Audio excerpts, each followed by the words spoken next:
Workers loading fertilizer onto a ship bound for Europe. It seems harmless, routine. Now imagine that same ship exploding with the force of the largest non-nuclear blast in US history, flattening buildings, hurling debris for miles, and leaving a town in ruins. This is the story of the Texas City disaster of 1947, a tragedy that claimed hundreds of lives and changed how we handle hazardous materials forever. In just a few minutes, you'll see how a single mistake turned ordinary cargo into a deadly bomb, and why its lessons still protect us today. Texas City, Texas, a busy port town on the Gulf Coast. In April 1947, the SS Grandcamp, a French cargo ship, was docked here, loading about 2,300 tons of ammonium nitrate, a common fertilizer but also a powerful explosive when mishandled. At the time, safety standards were poor. Workers didn't fully understand the risks of ammonium nitrate under heat or pressure, and this cargo would soon prove just how unforgiving chemistry can be. On April 16, 1947, smoke started seeping from the Grandcamp's hold. Firefighters rushed in, but instead of venting the hold, the crew sealed it, hoping to suffocate the flames. Inside, the ammonium nitrate heated up and became unstable. By the time they realized what was happening, it was too late. At 9:12 a.m., the Grandcamp exploded. The blast shattered windows up to 40 miles away.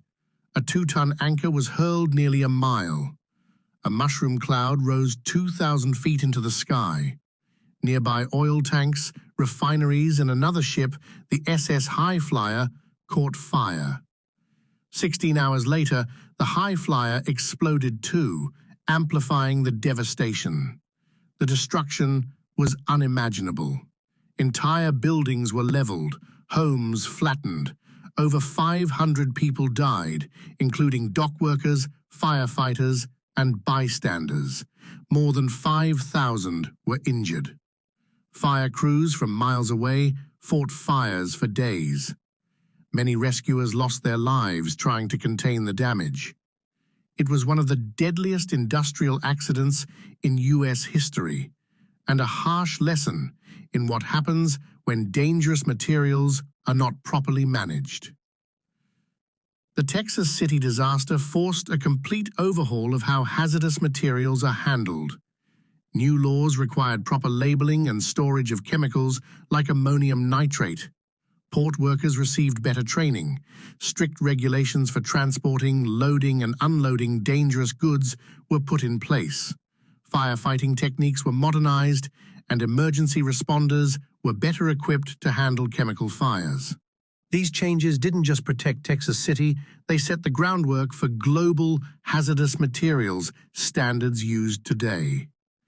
Today, millions of tons of hazardous chemicals still pass through ports, cities, and neighborhoods every day. Each safety label, every training drill, and every emergency plan is a silent reminder of what Texas City taught us. One mistake, one overlooked risk, can cost countless lives. So the next time you see a hazmat sign, remember, it's more than a label. It's a promise that history's worst industrial disasters won't repeat themselves. Stay safe, stay aware, and never forget the lessons written in fire and smoke.